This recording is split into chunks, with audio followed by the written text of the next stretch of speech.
The courtroom buzzed with hushed whispers, the weight of anticipation pressing down on the crowd. Every seat was filled, victims, journalists, curious onlookers, all waiting for the trial that had gripped the nation. Then he entered. Ethan Grayson, billionaire, fraudster, and the man at the center of the scandal, strode in like he owned the room. Dressed in a sleek, tailored suit, he carried himself with the arrogance of someone who believed the rules did not apply to him. His smirk barely concealed his indifference to the proceedings. "All rise for the Honorable Judge Monica Lee," the bailiff announced. The room obeyed. Everyone except Ethan. A heavy silence fell. Judge Lee's sharp gaze met his, but she showed no outward reaction. She had seen defiance before. The audience held their breath. This trial wasn't just about fraud, it was about justice, and justice was about to be served. Before we dive into today's story, we'd love your support. If you enjoy our content, don't forget to like this video, subscribe to our channel, and leave a comment below sharing your thoughts. Your engagement helps us create more inspiring stories just for you. Now, without further ado, let's get started. Ethan Grayson had always lived above the rules. At least that's what he believed. With a fortune built on deception, he basked in the luxury of a life most could only dream of. Private jets whisked him away to exclusive resorts, where champagne flowed endlessly. Lavish parties in his sprawling mansions hosted celebrities, politicians, and business elites who admired his wealth, even if they didn't quite trust him. He had everything: power, influence, and a name that dominated financial news. But behind the shimmering facade lay a much darker truth. Ethan's empire, Grayson Investments, had been built on lies. He promised middle-class families, struggling small business owners, and retirees a secure financial future, convincing them to invest their hard-earned savings in what seemed like a golden opportunity. They trusted him, believing his slick presentations and reassuring words.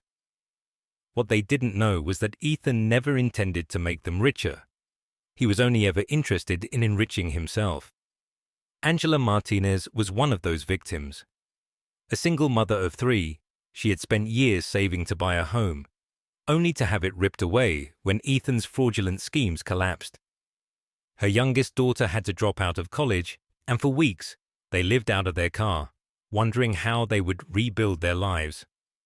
Then there was Peter Vaughn, a retired firefighter who had dedicated 35 years of his life to saving others. He had carefully saved every penny, believing his investments with Ethan would give him the peaceful retirement he deserved. Instead, he found himself homeless, forced to move into his brother's spare room, his entire future reduced to nothing. Hundreds more shared similar stories: families ruined, elderly couples stripped of their security, children's futures destroyed. And yet, despite the devastation he caused, Ethan remained unfazed. To him, it was just business.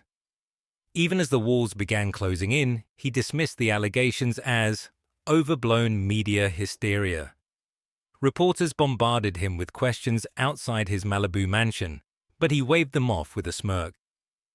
"I have the best lawyers money can buy," he told them. "This will blow over. It always does." For a while he was right. His legal team flooded the courts with motions and delays, twisting the narrative to paint him as a misunderstood entrepreneur. He was not a criminal, they claimed, but a visionary unfairly targeted by a system that didn't understand high-stakes investing. And still, he lived as if nothing had changed, attending galas, golfing with the rich and powerful, acting as though he was untouchable. But Ethan had miscalculated one thing. This time, he wasn't up against a system that could be manipulated. He was up against Judge Monica Lee, and she wasn't about to let him walk away unscathed. Angela Martinez sat in the front row of the courtroom, her hands gripping the folded piece of paper in her lap. She had practiced her words 100 times, but her voice still trembled when she was called to the stand. Taking a deep breath, she faced the courtroom, her gaze locking onto the man who had destroyed her life. "I trusted him," she said, her voice raw with emotion. "I trusted him with everything I had, and he destroyed my family's future." Angela had spent years working double shifts as a nurse, saving every penny for a home she could pass down to her 3 children. When Ethan Grayson's investment firm promised secure returns, she saw it as a way to finally provide them with stability. But when the scheme collapsed, everything she had built vanished overnight. Her youngest daughter, Sophia, had just started college. The tuition payments had been made with money Angela thought was safely invested. When it was gone, Sophia had no choice but to drop out. Her dreams of becoming a doctor shattered before they could even begin. Angela's voice cracked as she recounted the worst moment of all, the night she had to tell her children they had lost their home. "I begged them not to take the house," she whispered, tears spilling down her cheeks. "But they didn't care. My kids and I slept in our car for 2 weeks." The courtroom was silent, save for the quiet sniffles of those who had been moved to tears. But Ethan? He barely looked up. Sitting at the defense table, he leaned back in his chair, lazily scrolling through his phone, as though none of it concerned him. Peter Vaughn was next. A retired firefighter, his broad shoulders sagged with the weight of his betrayal. His voice was rough, worn from years of shouting over roaring flames, but now it carried something heavier: resentment. "I spent 35 years running into burning buildings," he said, his voice steady but laced with pain. "And this man," he gestured toward Ethan, "burned my future to the ground without a second thought." Peter had spent decades saving for retirement, planning for the years when he could finally rest. Every financial advisor he consulted had praised Ethan Grayson's investment opportunities as a once-in-a-lifetime chance to build wealth. So he trusted them. And then, one morning, he checked his account and saw nothing. Gone. Every last dollar. He was forced to sell his home, moving into his brother's spare bedroom, a room barely big enough for a bed and a nightstand. At 68, instead of enjoying retirement, he was applying for part-time jobs just to get by. "I don't want pity," Peter said, his eyes narrowing at Ethan. "I want justice." Ethan, however, looked unimpressed. He leaned over to whisper something to his lawyer, smirking as if the entire trial was an amusing inconvenience. The prosecution continued calling victims to the stand, elderly couples who had lost their retirement savings and now relied on food banks, parents who had once dreamed of sending their children to college but now struggled just to keep the lights on. Each testimony painted a clearer picture of the devastation Ethan had caused, but his expression never changed. To him, these were just stories, irrelevant noise that wouldn't change the outcome he believed was already in his favor. The prosecutor turned to the judge. "Your Honor, the defendant is clearly not paying attention to these testimonies." All eyes turned to Judge Monica Lee. Her expression remained calm, but there was a new sharpness in her gaze. "Mr. Grayson," she said, her voice measured but firm, "put your phone away. Now." Ethan didn't even look up. "I was just checking something important," he muttered, holding up his phone as if to prove his point. Judge Lee's tone hardened. "I said now." For a moment it looked as if he might argue, but something in her eyes must have warned him otherwise. With a dramatic sigh, he placed his phone down on the table. The tension in the room was suffocating. Angela wiped her tears. Peter clenched his fists. The other victims sat with their heads bowed, their pain now laid bare for the world to see. And yet, the man responsible for it all still refused to care. The courtroom was tense, the weight of the trial pressing down on everyone inside. The prosecution wasted no time. From the moment they took the floor, they began laying out the mountain of evidence against Ethan Grayson. The lead prosecutor, a sharp-eyed woman named Lisa Caldwell, strode confidently to the center of the room and pulled up a series of emails on the screen. "These are direct communications from Mr. Grayson to his executive team," she said, her voice steady and clear. "In them, he explicitly instructs his employees to manipulate financial records and mislead investors." The room fell into a stunned silence as the first email was read aloud. "Make the numbers look good. We need these suckers to sign on the dotted line." A ripple of anger swept through the audience. Angela Martinez tightened her grip on the armrest of her chair, her knuckles turning white. Peter Vaughan shook his head in disgust. The words weren't just damning, they were proof of Ethan's complete disregard for the lives he had ruined. The prosecution continued, displaying falsified bank records, offshore accounts used to hide stolen funds, and a complex web of shell companies designed to cover up the fraud. Lisa Caldwell turned to the jury. This was not a mistake, it was not an accident. This was deliberate, calculated deception, designed to enrich one man while leaving thousands of families in financial ruin. Despite the gravity of the evidence, Ethan Grayson remained unfazed. He leaned back in his chair, arms crossed, a small smirk tugging at the corner of his lips. He rolled his eyes at the prosecutor's words, occasionally whispering sarcastic remarks to his lawyer. The judge noticed. "Mr. Grayson," Judge Monica Lee said, her tone even but firm, "I advise you to conduct yourself with the respect this court demands." Ethan barely glanced in her direction. "Of course, Your Honor," he said, his voice dripping with insincerity. The murmurs in the courtroom grew louder. The arrogance was unbearable to watch, even for those who had no personal stake in the trial. Lisa Caldwell continued, "Let's talk about where the money went." More documents appeared on the screen, showing extravagant purchases made with stolen funds, luxury yachts, high-end sports cars, and real estate across multiple countries. Each one was more outrageous than the last. While families struggled to keep their homes, Mr. Grayson was buying million-dollar watches, Caldwell said, her voice laced with barely restrained fury. Still, Ethan did not flinch. His defense team, sensing the shift in the room, scrambled to regain control. Ethan's lead attorney, Mark Weston, stood up, adjusting his designer suit before addressing the jury. "The prosecution wants you to believe my client is a criminal mastermind," he began, his voice smooth and calculated. "But the truth is far more complicated. Ethan Grayson is a visionary, a man who took risks in a volatile financial market. Yes, some investments failed, but that does not make him a fraud." He turned toward the jury, softening his tone. "This is an attack on success. My client is being used as a scapegoat for broader economic failures. The prosecution wants a villain, and so they have painted one." Lisa Caldwell immediately objected. "Your Honor, this is not about economic downturns. This is about direct, intentional fraud." "Objection sustained," Judge Lee ruled, her eyes narrowing at Weston. The defense, however, was relentless. They attempted to discredit witnesses, insinuating that Angela Martinez and Peter Vaughan had failed to do proper research before investing.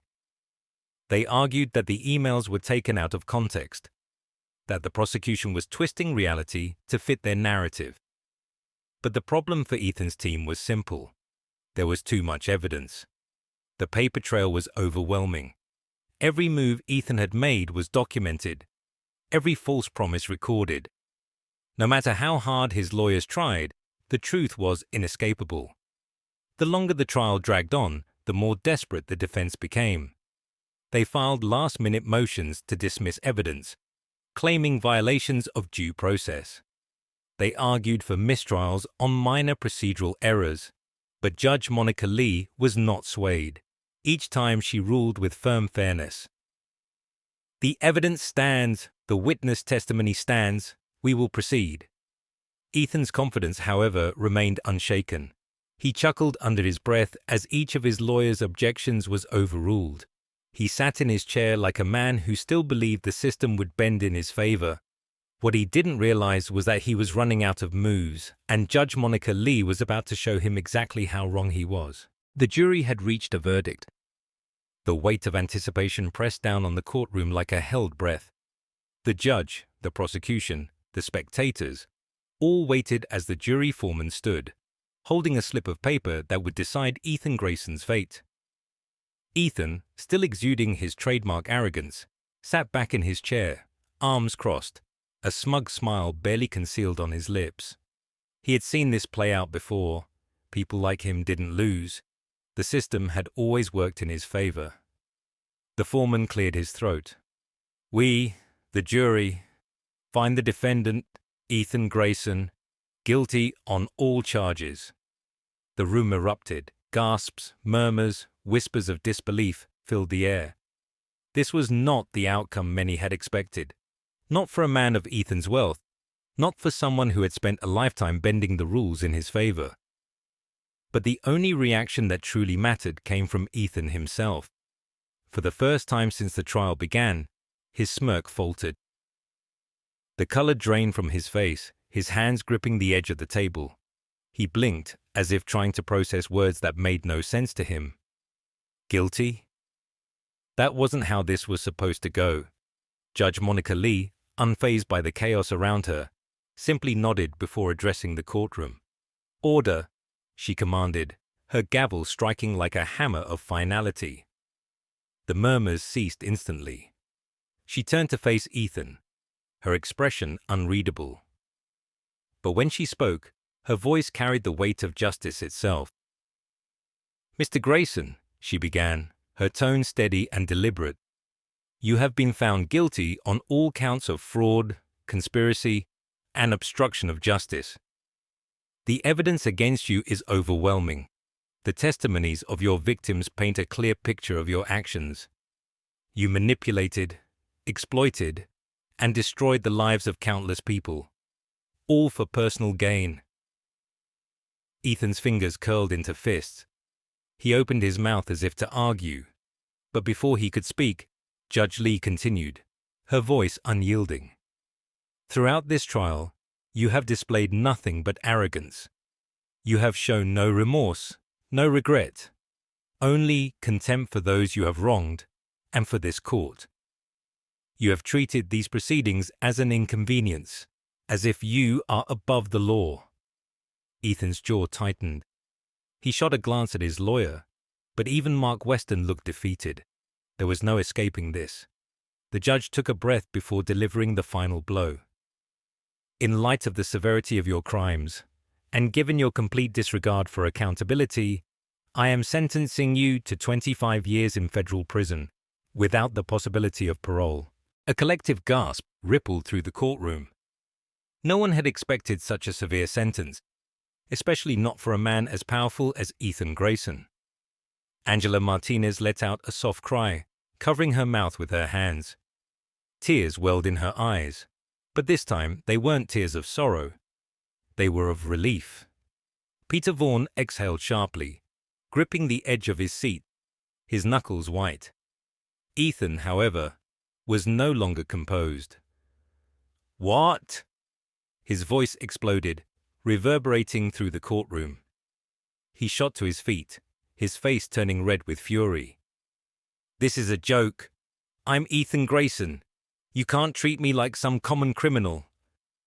Judge Lee remained perfectly still. "You are a criminal, Mr. Grayson, and criminals face consequences." Ethan turned to his lawyer, his voice laced with desperation.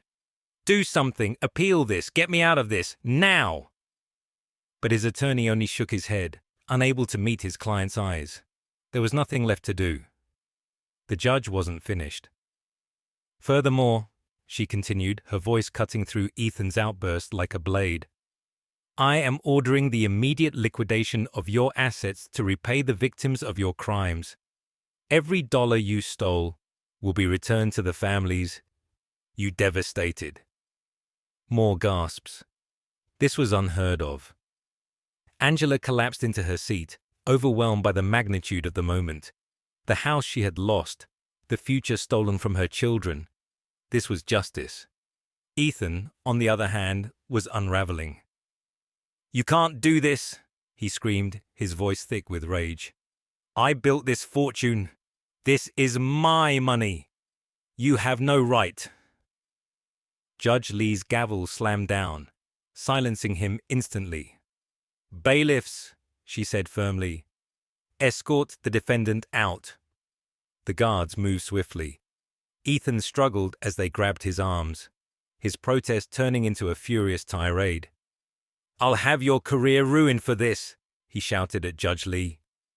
"You think this is over? I'll be out in months. You hear me? Months." The judge didn't so much as blink. "This is my courtroom, Mr. Grayson," she said, her voice unwavering. "And in my courtroom, justice is served." As Ethan was dragged toward the exit, the courtroom erupted, not in shock, but in applause. For the first time in a long time, justice had been delivered, not in favor of the rich and powerful, but for those who had suffered. Angela wiped her tears, whispering, "Thank you." Peter Vaughan clapped, the sound soon joined by dozens of others. Even the reporters, who were usually impartial observers, couldn't help but acknowledge the weight of what had just happened. Ethan's voice faded as he was pulled through the courtroom doors, swallowed by the sound of victory. Judge Lee looked over the room one last time, taking in the faces of those who had fought for this moment. Then she simply nodded. "Court is adjourned." The gavel struck one final time. Justice had spoken. Outside the courthouse, reporters swarmed the steps, microphones raised, cameras flashing. The energy in the air was electric, a mixture of triumph, disbelief, and raw emotion. The trial of Ethan Grayson had captured national attention, but now that it was over, the real impact of the verdict was settling in. Angela Martinez stood among the crowd, clutching her purse tightly. A reporter pushed forward, shoving a microphone toward her. "Mrs. Martinez, how do you feel after today's verdict?" Angela took a deep breath. The pain of everything she had lost still weighed on her. But for the first time in years, she felt something else. Something unexpected. Relief. "No sentence can undo the past," she said, her voice steady despite the whirlwind of emotions. "But at least now, we have hope." Nearby, Peter Vaughan stood with a small group of victims, his arms crossed over his chest. He had spent his entire career walking through fire, saving lives, sacrificing his own safety for others. And yet, for years, there had been no one to save him from the financial ruin Ethan had caused. But today, he felt something shift. A reporter turned to him. "Mr. Vaughan, do you believe justice was served?" Peter exhaled sharply, his gaze fixed on the courthouse doors. "I won't get my retirement back," he admitted. "None of us will ever fully recover from what he did. But today proves that no one is untouchable, not even men like Ethan Grayson." His words carried a deeper meaning, one that resonated far beyond the people gathered on those courthouse steps. Inside, in the quiet of her chambers, Judge Monica Lee sat alone, staring out the window. The commotion outside barely reached her, muffled by thick walls and the steady hum of the city beyond. She didn't feel triumph. There was no sense of victory in what had happened today. This had never been about winning, it had been about fairness. Justice was not about punishment alone. It was about restoring what had been broken. But could it ever truly be restored? Could a prison sentence and a financial settlement truly make up for the lives Ethan Grayson had shattered? She knew the answer. No. And yet, justice was about more than just individual cases.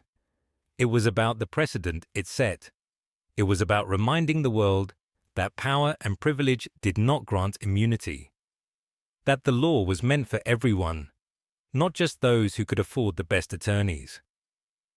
A knock at the door pulled her from her thoughts. One of her clerks entered, holding an envelope. "This came for you," they said. Judge Lee took it, turning it over in her hands. The return address was unfamiliar, but as she opened it and unfolded the letter inside, her eyes softened. It was from a young woman named Sophia Martinez. The words were handwritten, the ink slightly smudged in places, as if the writer had hesitated, choosing her words carefully. Dear Judge Lee, I know you don't know me, but you know my family. My mother, Angela Martinez, was one of the people Ethan Grayson hurt. She trusted him, and he destroyed everything we had. Because of him, we lost our home, and I had to drop out of college. I thought my future was gone. But today, you gave us something we thought we'd never have again, a second chance. I don't know if I'll ever be able to go back to school. I don't know if my mom will ever fully heal from what she's been through. But what I do know is that because of you, people like Ethan Grayson won't be able to do this again. Not as easily, not without consequences. You didn't just give us justice, you gave us hope. Thank you. The judge exhaled slowly, her fingers tightening around the paper. The trial of Ethan Grayson would fade from headlines eventually. People would move on. But for those who had been wronged, this moment would stay with them forever. And for those who had watched from a distance, it was a wake-up call.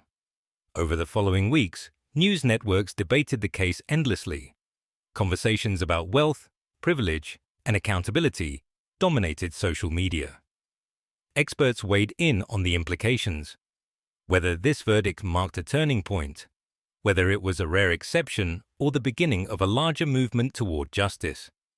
For some, Ethan Grayson's downfall was proof that the system could still work. For others, it was a reminder of how many others like him had walked away unpunished. But in the end, the real question wasn't about Ethan Grayson at all. It was about all of us. Because justice isn't just the responsibility of the courts. It isn't just about verdicts and sentences. It's about accountability.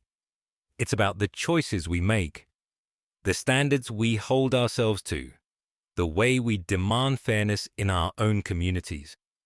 So the question remains, what does accountability mean to you?